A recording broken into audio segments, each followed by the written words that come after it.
All righty, Coach. Thanks for hopping on. We will start out lightning round with Jared Smalley from WCMH. Jared, go ahead. Hi, Ryan. A question for you about Marvin. It's two questions. As you've gone through the back half of the season here, how much have you noticed teams shifting their coverage to maybe give him a little extra attention?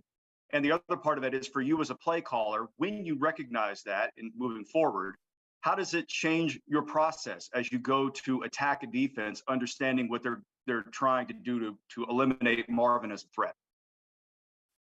That's something that is important to consider because, in the past we've had guys like Chris Olave, Garrett Wilson, Terry McLaurin, Jackson Smith, and Jigba, guys who teams will game plan against.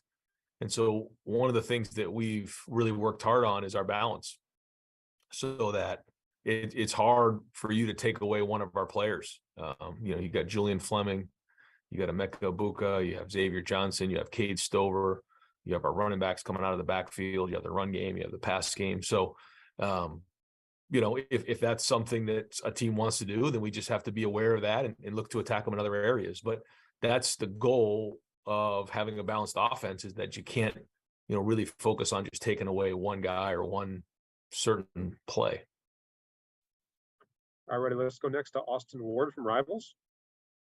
Ryan, I think you said that maybe it wasn't until late last week that you all started giving Xavier more of the running back, playbook or game plan. Has his week been structured differently? And if he needs to play more in the backfield this week, what about his skill set suits that? Well, he's done it before. He really, I think he spent a whole year at running back, if not that, at least a spring at running back. So he's done it before. He's taken more reps at running back this week, but still done a bunch at receiver. And I think his skill set is just that. He can do a lot of those things. He spent the whole spring in protection, so he knows how to do that. He's done a great job in understanding the tracks, and he's provided unbelievable depth for us, and he's been a weapon. All righty, next we'll go to Dan Hope from 11 Warriors. Ryan, Steele was saying yesterday that you guys practiced in the snow and you guys didn't do that much a year ago. Is there a conscious decision to go out and practice in the elements more this year, or conscious decision not to do that as much before this year? I just don't think we got any snow last year, but we certainly did yesterday. It was coming down sideways, it's been an interesting year so far in November, just getting a bunch of different weather, and that's okay.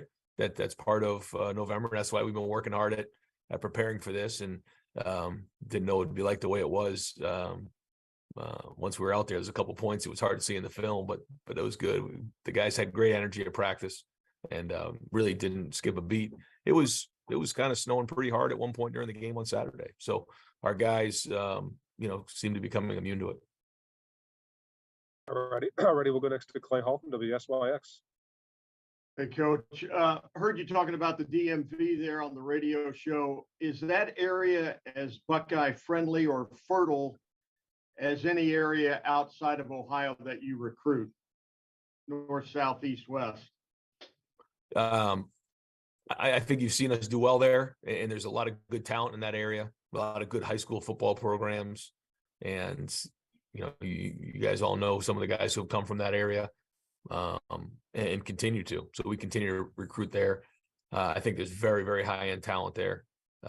And so a lot of guys, really, it's an easy trip to Ohio State. They see Ohio State as a great place to go, not too far away, but close enough that their family can come to games and be a part of their college experience.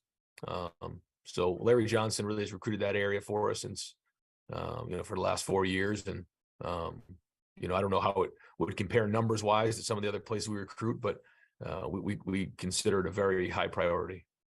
Thanks. All right, Tim May, Letterman Row, you're up. Thank you, Michael. Brandon, do you have to see something in a running back's eyes as much as his performance to know you can lean on him? And of course, I'm talking about Dallin Hayden, a freshman. We'll see how much he gets to play on Saturday, but obviously this past week was important. What do you just have to see from a guy to trust him with the ball? Well, like you said, the number one thing for anybody who's touching the football is ball security. There's nothing more important than that. When you have the ball in your hands, you have the whole team in your hands, and that's a huge responsibility. So we talk about that all the time. We do drills. We hammer it as much as we can. So that's the first thing. Everybody has to trust that when we put the ball into a running back's hands, that he's going to come back with the ball at the end of the play. That's the first thing. The second thing is to know what he's doing in protection, running the football. And that's the only way to do that is through practice every day. And what do we see in practice? Are they making missed assignments, or are they actually, doing what they're supposed to? And then the more you do that, and then it's just God-given ability. Here's the read, but at the end of the day, you got to go play and be physical and have that edge to you. So part of it, like you said, is, someone's looking in their eye, but they have an opportunity to prove it to us every day in practice. We don't tackle running backs. So there's a little bit of a projection there, but that's why we wanted to get them in the game early in the season and get a feel for what we have. Thank you. Friday, we'll go next to Bill Landis from Rivals. Ryan, when Josh Fryer plays as well as he did, kind of how do you progress from there? Even if you do get healthier up front, does Josh now bring a little competition there to see who starts? Do you look to work him in rotationally now that he's shown that he can perform well, just like outside of that Bison package where you've already played him? Well, I think now that he can play in a game and do well. With some of the new challenges we have ahead of us, he's going to have to be able to do that as well. He comes in certainly in that Bison package that we have and does a really good job there. So we'll continue that package and try to find more things for him to do there. But if there's any hiccup with anybody on that offensive line, he would be obviously one of the first ones to go in. All right, Joey Kaufman, Columbus Dispatch. Ryan, I know you didn't have an update on Jackson on Tuesday, but I think you said a couple weeks ago that you were still hoping and expecting to get him back at some point this year. Is that still the thought with him at some point you'd be able to get him back? I wouldn't say expecting. I'd probably say more hoping, but no update at this point. All righty, we'll go next to Stephen Means from Cleveland.com. Ryan, you mentioned on the radio show that you had a scrimmage and you let CJ call the offensive plays and Tommy call the defensive plays. What went into that decision? How often have you maybe done that with players in the past, and how they do as coordinators? Not bad. It was fun to watch. We've been doing that here now probably for the last couple of months, where we start off Wednesday practice with a little put the ball on a 10-yard line and let our threes play scrimmage against our threes for 4 plays. I think the defense is winning 4-1. And this week, just to get some juice going before practice, it was snowing and it was cold. We wanted to get something going, so we decided we'll put the defense on one sideline, offense on the other, and let the players call it. And so it was fun, but the defense did win.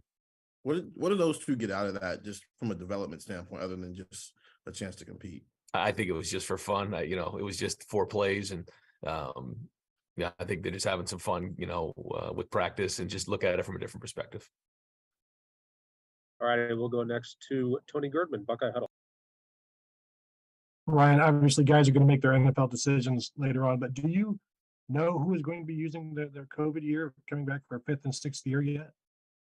We haven't had final decisions on that. We talked to the guys that, we'll get through the season and then we'll start to have more conversations about, what comes for next year. How do you balance that with signing day? Well, we just, we'll kind of see how things shake out as we get, closer to signing day. The projection right now, Mark Pantoni works all the time just on the numbers on a daily basis and, tries to project it the best you can, but knowing that there's going to be flexibility in there. And you guys saw last year, even in through the spring, there was a lot of flexibility. I think at one point, maybe we were at 80, 8 or something, 89. I forget exactly what it was. And then some guys left. So it's a floating and target at this point. And so we'll do what's best and try to figure that out once the season gets done. But Mark, kind of tries to project it every day. And we have a board that we go through every Thursday. Yep. All righty. We'll do 2 more. First one to Nathan Baird, Cleveland.com.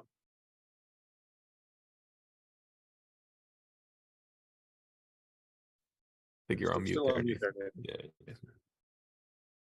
How's that? Yep. Gotcha. Sorry about that. Steele yesterday was talking about the difference between the defense this year, last year, and he used the term cloudy to describe last year's experience with the calls coming from the sideline, or I guess just what the defense knew was expected from it on play by play. How different does it feel this year, and just with that trust now that feels like there's a link between the calls that are coming in and the players executing them? Yeah, I think it's a combination of guys getting experience, and Steele be a great example. That was his first year playing. He had just played running back up, moved over to linebacker. So, I think he'd probably tell you things are moving pretty fast for him. Now you get into that second year, things just naturally slow down at every position. Not only the second year, but even maybe the second half of the season. I'm sure it did for him.